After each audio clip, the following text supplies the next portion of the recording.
Mali de nous bognonte.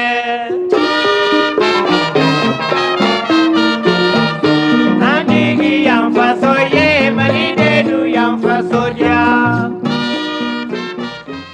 Ame folige Segu Media lajɛba bɛɛ lajɛlen an ka émission bɛ n'an k'a ma ko couloir des entreprises an y'an sen bɔ an kɔnɔkɔrɔ ka na Moro Sakiru de fɛ. Moro Sakiru ye maa ye maa min Segu ni champion don événementiel la maa ti maa sɔsɔ la i bɛ se k'a fɔ i ma Moro ye mais i m'a tɔgɔ mɛn o kuma wɛrɛ ye ani a bɛna sigi ka baro kɛ. Moro yɛrɛ a réussira cogo di, a ye baara in daminɛ cogo di fo ka na se bi ma an n'a bɛn'o baro de kɛ a k'an bɛn an bɛna Moro ɲininka sisan. An bɛ foli kɛ Segu Media lajɛba cɛman n'a musoman bɛɛ lajɛlen fɛn fɛn ɲɛ b'an na Segu yan Mali kɔnɔ ka se Mali kɔfɛla ma. An ka émission bɛ yen n'an k'a ma ko couloir des entreprises bi an y'an sen bɔ an kɔnɔkɔrɔ ka se an ka entrepreneur ba dɔ ma n'o ye Sakiru n'u k'a ma ko Sakiru event. Segu yan maa t'o fɔ maa ye fɛn min ye événementiel ko la n'i ko Sakiru yan Segu maa t'o fɔ nin bɛna kɛ sababu ye caman bɛna Sakiru yɛrɛ kunkolo ye k'a dɔn mɔgɔ min don caman y'a tɔgɔ mɛn o ma deli k'a ye mais nin sen fɛ caman bɛna dɔn ani ɲankuma Sakiru. Salamu alaikum Sogoba. I bɛ se k'i ko fɔ ka foli kɛ mɔgɔw ye. Alhamdulillah rabbil alamina yani n ka n yɛrɛ ko fɔ n bɛ foli bila e yɛrɛ Sogoba ye Segu Media baarakɛla bɛɛ lajɛlen n b'aw fo kɛrɛnkɛrɛnnenya la aw ka cɛsiri a n'a ka wuli ka jɔ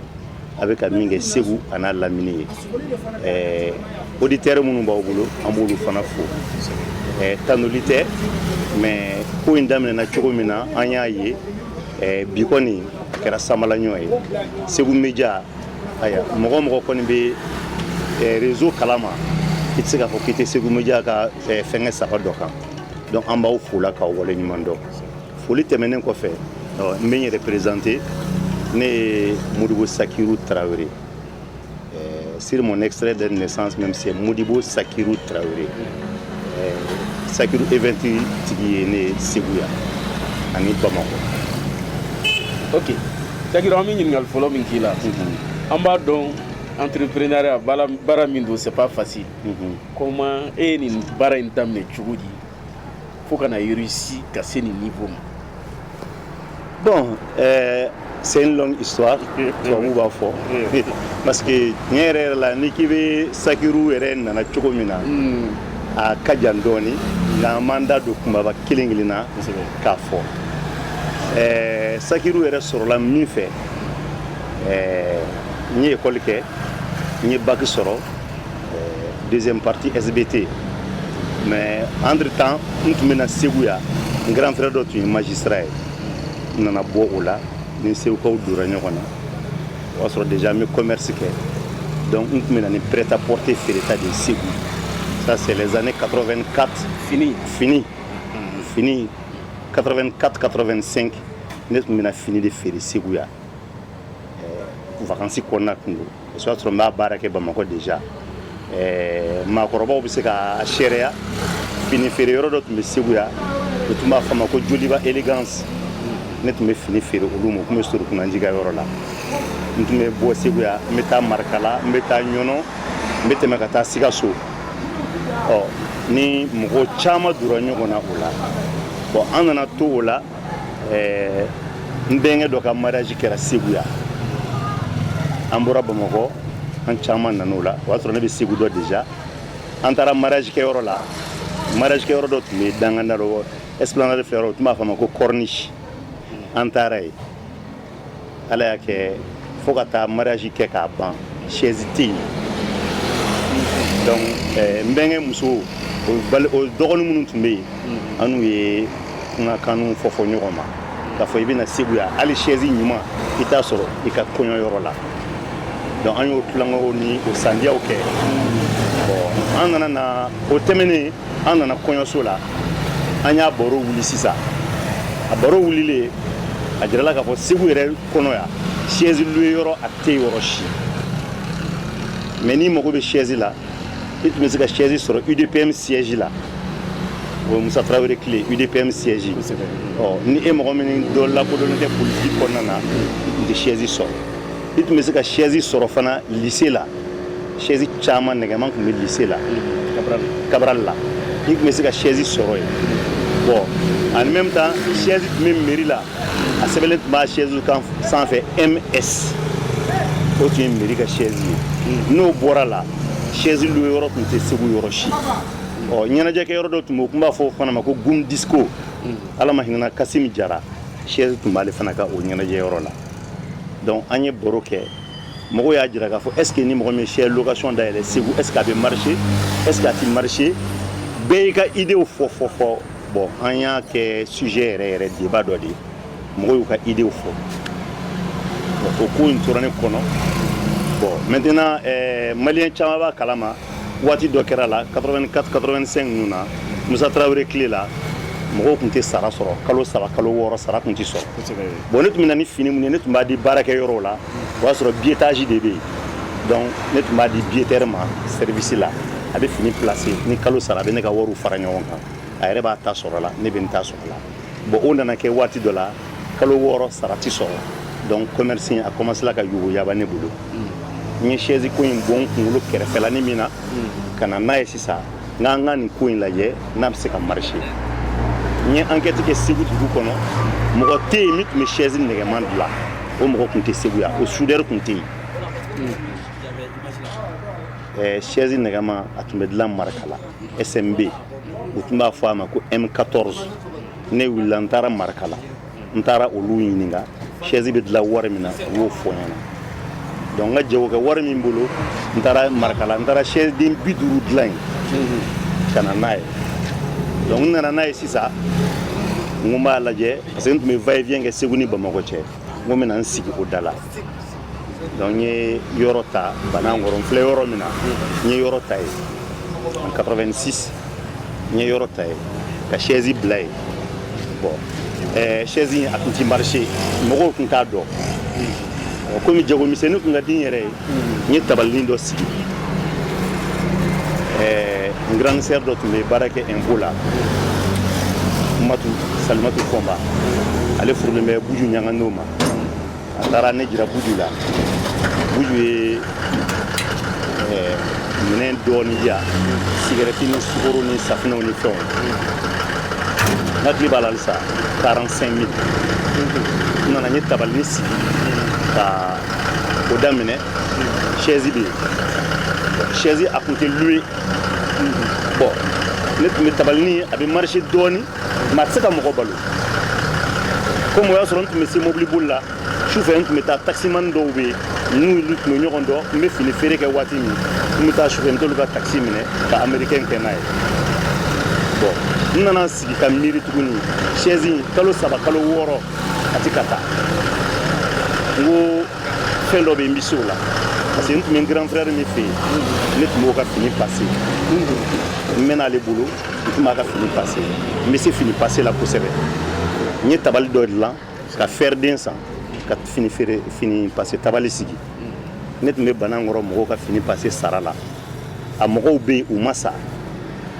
a jaralaka minnu bɛ halisa n'olu bɛ tulonkɛ kɛ n fɛ u b'a fɔ n ma ko fini passera Sakiruni tɛ wa n ko ale de don donc ne tun bɛ tabali in feere n bɛ fini passé o n'a ɲɔgɔnnaw tabali nana bonya dɔɔnin an y'a kɛ butiginin ye donc an y'a kɛ butiginin ye an bɛ bricole bɛɛ bɛ feere a kɔnɔ pétrole ni fɛn ninnu a waati pétrole de tun bɛ feere Segu yan pétrole 5 la pétrole 20 na 10 na ne tun bɛ pétrole feere n bɛ fini passé bon chaise commence la ka na ta kelen kelen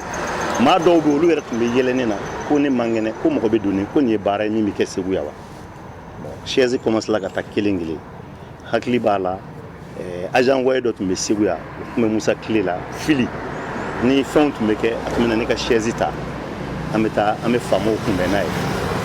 bon ala nana kɛ chaise commence la ka marcher dɔɔnin dɔɔnin en 92 après les événements mɔgɔw bɔra gɛrɛntɛ dɔ kɔnɔ donc événement commence la ka sanga sɔrɔ dɔɔnin donc o sen fɛ chaise a nana commencer a bɛ ta ne ye chaise caya n ye 50 ɲini ka fara kan ka kɛ 100 bon dɔw tun bɛ juru don mɔgɔw la u tun b'a fɔ a ma ko babugunci ani ɲɛsigiso ninnu bɛɛ ye kelen olu nana ne nɔfɛ ko u bɛ jeunes financer ko ni ne bɛ se ka taa juru ta n y'a f'u ye n ko vraiment ne tɛ se ka juru ta parce que n tɛ fɛn in ɲɛdɔn bon ala nana kɛ a nana sira sɔrɔ dɔɔni n taar'u nɔfɛ n ye n ka projet monter n taara n'a ye a waati an caman financer la ne financer la yɔrɔ dɔ tun bɛ Segu ko Fifilɛ o financer la salon dɔ tun bɛ ko LLU coiffure o financer la Samuruni Bɛnkɛ o financer la Balel an bɛɛ financement sɔrɔ donc ne wulila n taara Abidjan n ko n bɛ taa bâche ɲini n taara n y'a sɔrɔ wari min bolo a se ka bâche sɔrɔ n ye bâche sirita dɔrɔn san n nana ni o ye donc n nana ni bâche sirita ye donc n taara n ye micro fana san sirita juru bɛ don min na k'a siri alifalo kelen kelen bɛ inauguré don min ne ka a photos bɛ n bolo anw tun bɛ taa dingɛ de sen ka jiri turu ka bâche siri a la gouverneur bɛ n'u sigi a jukɔrɔ ne tun bɛ dingɛ sen fo n tɛgɛ fila bɛɛ bɛ dulon donc a commencé la ka sira sɔrɔ dɔɔni dɔɔni donc an nana an ye micro ɲini an bɛ ɲɛnajɛw kɛ an bɛ musow ka janjigi ni fɛn ninnu an b'olu kɛ janjigi fɔlɔ caman bɛ Segu yan jelidennin caman bɛ Segu yan o denmisɛnninma ye dɔnkilida dege ne ka micro la den dɔ m'u dɔn an tora o cogo la fo commence la ka fanga sɔrɔ donc ninnu ye juru min donna n ye dɔ fara minɛnw kan bon a nana kɛ minɛn bɛ ta n'u nana minɛn ta 24 heures tile fila tile saba minɛn tɛ na ni client bɛ bila ɲɔgɔn na n ye wotoro dilan ka fali san n yɛrɛ tun bɛ chaise don n ka wotoro kɔnɔ Segu bɛɛ ye ne ye ne bɛ wotoro boli ka bɔ Banankɔrɔ ka taa Pelengana ne yɛrɛ tun bɛ n ka chaise don n ka wotoro kɔnɔ n yɛrɛ b'a livrer pour que ni client kana se ka mankan kɛ délai ko la donc ne yɛrɛ tun bɛ n ka chaise livrer n ka wotoro la o kɔfɛ n nana baarakɛla kelen ta ka fara n kan bon butigi fana tun ye fangaba sɔrɔ ko n bɛ taa minɛn ta Bamakɔ ka na n'a ye bon entre temps chaise nana fanga sɔrɔ n ye 96 n ye yɔrɔ dɔ dayɛlɛ Pelengana 96 donc wotoro fila n ye wotoro kɛ fila ye ka baarakɛla kelen wɛrɛ ta an ye baara kɛ o cogo la a commencé la ka diya mɔgɔw ye mɔgɔw commencé la ka a dɔn bon an nana an t'o la n dɔnbaga dɔ bɛ yen Peugeot bâche tun b'a bolo Mbeba école inauguration Elemadani a nana minɛnw ta ne fɛ n y'o ka mobili sina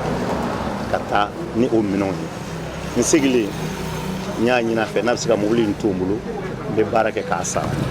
n'o bɛnn'o la o kɛra n ka mobili fɔlɔ sɔrɔli ye pour la livraison mais m'o don kɔnɔ ka taa di mɔgɔw ma kow ka teliya bon an tɛmɛnen kɔfɛ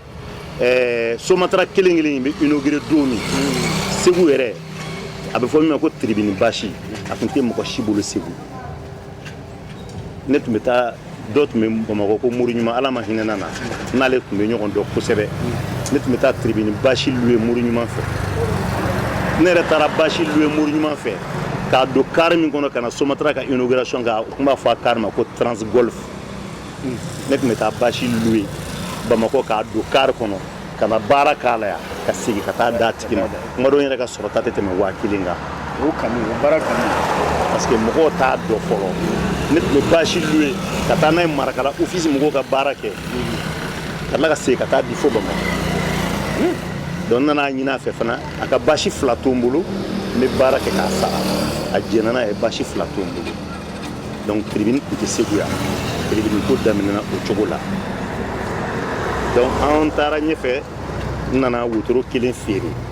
a tɔ to bâche ni ani wotoro kelen bon chaise baara nana caya ne tun tɛ sigi butigi la tuguni donc butigi ko yogoyaba la entre temps vidéo cassette a loué yɔrɔ ɲuman tun tɛ Segu yan vidéo cassette kɔrɔ dɔrɔn ne tun bɛ loué Segu yan ne ni dɔ ye ɲɔgɔn dɔn o tun bɛ na ni cassette kɔrɔ ye ka bɔ États-Unis donc n ye butigi bɔ yen k'a kɛ video club ye Segu maakɔrɔba caman u b'o video ko kalama o video club tun bɛ Segu fan jumɛn a tun bɛ bureau kelen in de kɔnɔ n filɛ yɔrɔ kelen min na n ye butigi bɔ yen k'a kɛ video club ye Donc il y avait plus de 2000 cassettes. Mɔgɔ bɛɛ tun bɛ na cassette louer. Cassette in nafa sɔrɔ a la. N ye nafaba sɔrɔ a la parce que mɔgɔ dɔw bɛ yen u mitelen ka bɔ Segu yan ka taa hali Sikaso u tun bɛ lisi ci ne ma n b'u ka cassette don car kɔnɔ k'a bila ka taa d'u ma. Donc o fana an y'o baara kɛ. N tun bɛ turuto fana feere. N tun bɛ bɔ moto la ka taa Kucala ka taa turuto ta ka na n'a ye ka n'a feere. Pour la petite histoire n ɲinɛ n'o yɔrɔnin kɔ ne tun bɛ fini feere waati min ne tun bɛ bɔ Segu yan Seteni na ka taa Ɲɔnɔ ka taa fini feere ka tila ka segin ka na Segu yan o waati y'a sɔrɔ Segu Ɲɔnɔ sira yɛrɛ kɔni sira yɛrɛ tɛ Seteni ne tun bɛ bɔ yan Seteni na ka taa Ɲɔnɔ ka taa fini feere ka segin ka na. Donc chaise ko nana fanga sɔrɔ Pelengana problème nana poser parce que mɔgɔw b'a fɔ ko livraison gratuite. Bon dɔw bɛ na Pelengana u b'a fɔ ko chaise 50 n'i k'i bɛ wuli ka taa o ta ka taa di u ma a bɛ gɛlɛya. Donc a nana kɛ niveau dɔ la vraiment Pelengana baara nana gɛlɛya an bolo. An dun ye chaise ko in dabɔ mɔgɔw lafiyali de kama. Donc chaise nɛgɛma an nana b'o la an ye fauteuil micro sɔrɔ la basi sirita sɔrɔ la tribune sɔrɔ la an ye fauteuil dilan an ye fauteuil don a la o kɔfɛ an nana matilako don a la n ye matilako fɔ kuma don min maaw ko dɔ farala n ka fatɔya kan ko jɔn bɛ matila louer mais ala barika la o labanna min na bɛɛ y'o ye. Donc entre temps il y a un jeune Kumare a Sokala kɔnɔ o ye location dɔ dayɛlɛ Dar Salam boni misi filɛ yɔrɔ de o ye yɔrɔ dɔ dayɛlɛ ko top location. Bon mɔgɔ wɛrɛw commencé la ka location dayɛlɛ donc baara dayɛlɛ la donc baara dayɛlɛ la ne ye Pelengana fermé n nana étoile Wawa kɛrɛfɛ Bedika yɔrɔ dɔ bɛ yen n y'o yɔrɔ ɲini ka o yɔrɔ dayɛlɛ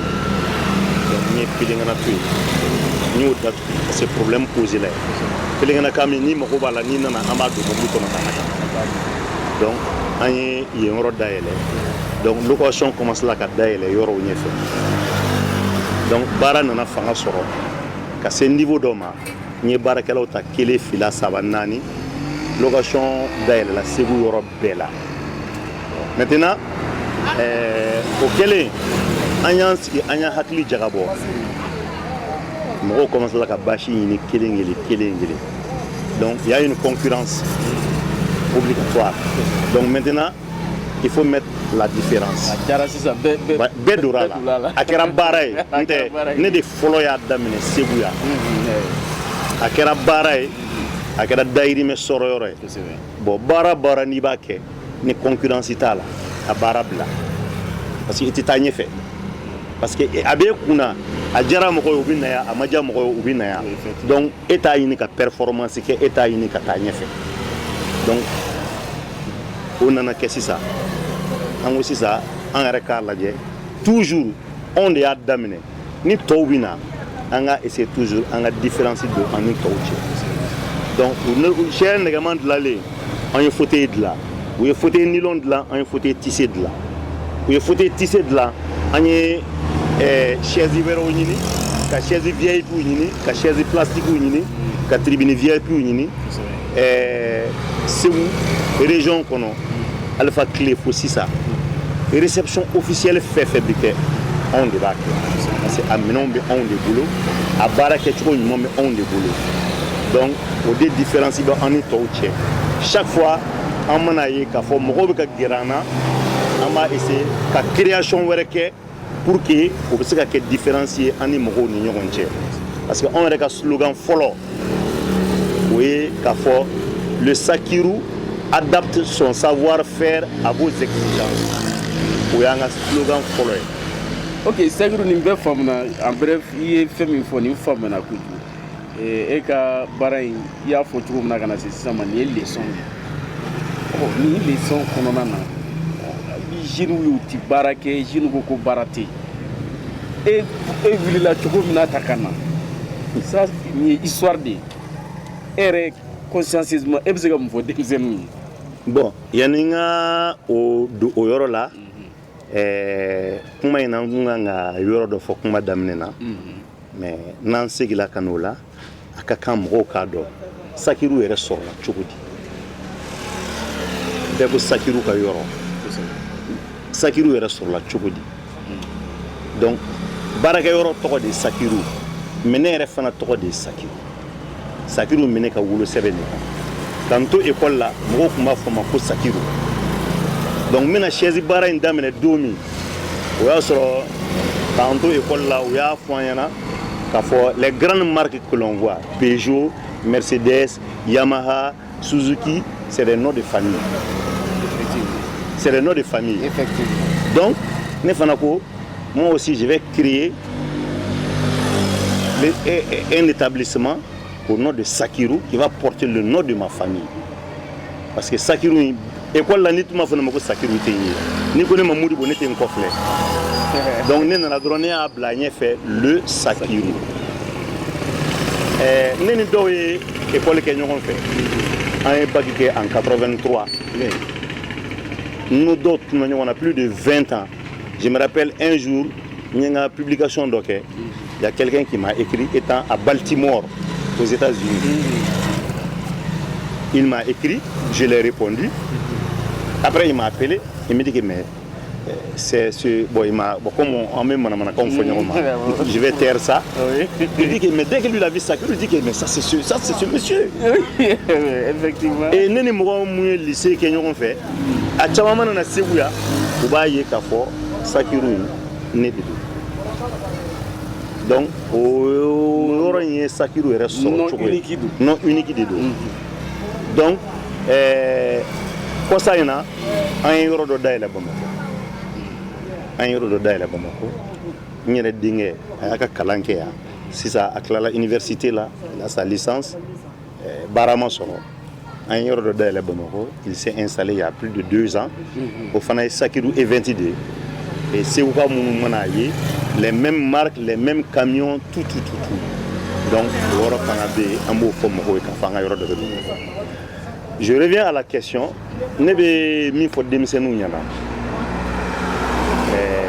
Bara ni ba ke fika sege bon pour que ka sege bara fanana o wa soro o bara in kanun de bila parce que je me rappelle quand j'étais au lycée j'étais le secrétaire général de l'UNGM du lycée de Caille le secrétaire à l'organisation du moins autant pour moi donc ni récréation kumbora ni de mettre foyer d'aile ka appareil branché ka musique jouer ka fait enquête et je me rappelle radio Gintan directrice madame Bokoum na lycée que Kaï ouais elle est là voilà à radio Biao voilà ni na lycée que nous fait Bamako à Kaï on a fait le lycée de Kaï ensemble le lycée de Golo Konari abo fo mo ko e ko bi massacre blata ina ko ko kala ala kanto lycée là c'est lui qui animait tout le monde c'est lui qui faisait tout donc c'est quelque chose fika amour par amour mais ni écrire do bara la kafo ne bulatike to de benanike ibe bara en bulatike ke fanade fika son kaseke fika son kado kafo. Seul le travail anoblit l'homme. Au bout de février, ni be fait enfin qu'il va d'amener de donner. Faut que tu aies sur là. Parce que Bara Chamabe, il n'est pas dit que j'ai mon DEC, j'ai ma licence, j'ai mon doctorat. Au fait que tu as le gouvernement là. Mon Chamabe diplôme ou boulot, fait un boulot. Mon veut que Bara Mike, à nous que diplôme de famille fort. À nous que diplôme de famille fort. Seulement. Il y a des gens qui ont ne se sigi ka to nsomo ka charge la toujours dingeni fika bara de ke ka fenzoro ko ça ina anya yi fonction publique là d'autres il avait tous ses diplômes atumé yala ka koko de firi effectivement il s'est présenté à la fonction publique il a passé donc ni mo mi o e ka fo kumbe koko firi et kanotigi bi avec service dokono yo le tsika femme donc ne be mi ni demisenu fait ou ka son barama bara wuluma ou ka dabla baara woloma o de bɛ mɔgɔ caman sɛgɛn n'i ye baara min fana daminɛ n'i bɛ kalanso de kɔnɔ baara min na to i k'a kalan i k'a ɲɛdɔn ka sɔrɔ ka bɔ k'i ta k'i yɛrɛ n'i bɛ fɛ ka baara kɛ i yɛrɛ ye au départ e dun bɛna baara min kɛ e tɛna inventer o e tɛna inventer donc minnu ka baara don i bɛ gɛrɛ u la k'i lafaamu i ka sɔrɔ k'a baara kɛ donc ne b'o de wele kan kɛ denmisɛnninw ye kalan in a ka ɲi an bɛɛ ye kalan kɛ mais kana fɔ ne ye kalan min kɛ n'o baara tɛ ne tɛ baara wɛrɛ kɛ i bɛ sɛgɛn o faamuna Sakiru mais fɛn dɔ daɲa bɛ Segukaw la parce que événementiel la n'an ma jigin da maa ka Segu ya a moyen b'i bolo a moyen b'i bolo a nafolo b'i bolo a fɛn bɛɛ b'i bolo souvent ni événement bɛ yen u ka écran géant min fo ni Segukaw mago b'a la fo ka taa ɲini Bamakɔ et minɛnw tun b'e bolo des matériels très chers mais munna i ma écran ko in don Sakiru event ko la. Bon, vraiment aux questions diyara n ye yani n ka don question kɔnɔ an ka réflexion n'an ka recherche la an y'a ye k'a fɔ Segu yan ni événement bɛ kɛ salle tɛ mɔgɔw bolo parce que ne bɛ décoration kɛ on avait toujours ces problèmes de salle an sigilen filɛ o salle de da la an ye salle dayɛlɛ pour que mɔgɔw bɛ se ka n'u ka conférences kɛ mɔgɔw bɛ se ka n'u ka réunions kɛ mɔgɔw bɛ se ka n'u ka sumunw k'a kɔnɔ mɔgɔw bɛ se ka n'u ka mariages k'a kɔnɔ c'est une salle climatisée fin prêt donc i ka question munna an ma o kɛ parce que n'i y'a jateminɛ i ye baara minnu kɛ a wari ka ca nin ye a ka ca nin ye nin dun a tɛ Segu bon écran ko in fɛn dɔ b'a la anw ka minɛn dɔw bɛ yen ne y'u sigi Bamakɔ k'a san ka na k'a fɔ an bɛna baara kɛ n'a ye 2 ans i bɛ fɛn san 5 millions 6 millions 2 ans ne ka tribune dɔw bɛ yen j'étais obligé ka segin ka taa n'u ye Bamakɔ podium a bɛɛ parce que i tɛ se ka podium min bɛ mɔgɔw bolo artistes ka podium filɛ minnu bɛ mɔgɔw bolo an ka soudeurs de b'a dilan u b'a louer wari min na ne nana ni podium min ye a tɛ se ka louer laban seginna ka taga n'a ye artistes n'u bɛ concert live kɛ ne ye live minɛn san a complet a live minɛn complet c'est-à-dire guitare basse ni guitare solo ni batterie ni fond a bɛɛ mais an bɛ se ka kalo 6 kɛ k'a sɔrɔ a ma ta hali siɲɛ kelen donc a tɛ courage don mɔgɔ la ka taa wari don minɛn na écran géant baara parce que an mɛnna baara in kɔnɔ an bɛ jateminɛw de kɛ i b'a sɔrɔ san kɔnɔ siɲɛ joli écran géant baara bɛ kɛ Segu yan donc an bɛ jateminɛw kɛ o la n'o tɛ projet caman b'an bolo hakilila ɲuman caman b'an na mais an bɛ taa dɔɔni pour que halisa an ka hami ye min ye Segu kana ɲɛbɔ foyi fɛ Bamakɔ en matière d'événementiel a bɛɛ ka sɔrɔ an bolo yan a bɛɛ dafalen dɔ b'an bolo mais halisa caman bɛ yen minnu t'an bolo anw yɛrɛ bɛ minnu kalama parce que anw ka baara in a ɲɛ ka misɛn il faut évoluer avec le temps fɛn dɔw bɛ yen ne bolo sisan a dépassé la ni n ko a dépassé la misali la chaise nɛgɛman min filɛ nin ye agence minnu bɛ Bamakɔ olu ko ne ma ne bɛ se ka baara kɛ chaise nɛgɛman na cogo di k'an ka baarakɛlaw sara a Bamakɔ i tɛ chaise nɛgɛman ye o i tɛ chaise nɛgɛman ye olu bolo a bɛɛ ye chaise plastique ye agence dɔw bɛ yen n'i taara weekend fɛ ko i mago bɛ chaise la n'i mago tɛ tribune na u tɛ chaise d'i ma n'i nana k'i mago bɛ tribune na n'i mago tɛ chaise la u t'a d'i ma parce que ko ni dɔ nana ka na fɛn dɔ kɔ bon Segu yan o tɛ se ka kɛ donc qualité dɔw b'an bolo kuma kelen a bɛ ta mais an jigi ka ɲi k'a fɔ don n'a nata la a bɛɛ bɛ kɛ o de ye o espoir de b'an permet an bɛ minɛn caman ɲini ka na ni minɛn caman ye magasin filɛ nin ye a falen bɛ minɛn na investissement kɔni kɛra mais an jigi b'a kan k'a fɔ fana don n'a nataw la an bɛna baara caman kɛ ka Segukaw lafiya pour que hami min b'u la événement ko la n'i wulila dɔrɔn i ka na dɔrɔn a bɛɛ bɛ kɛ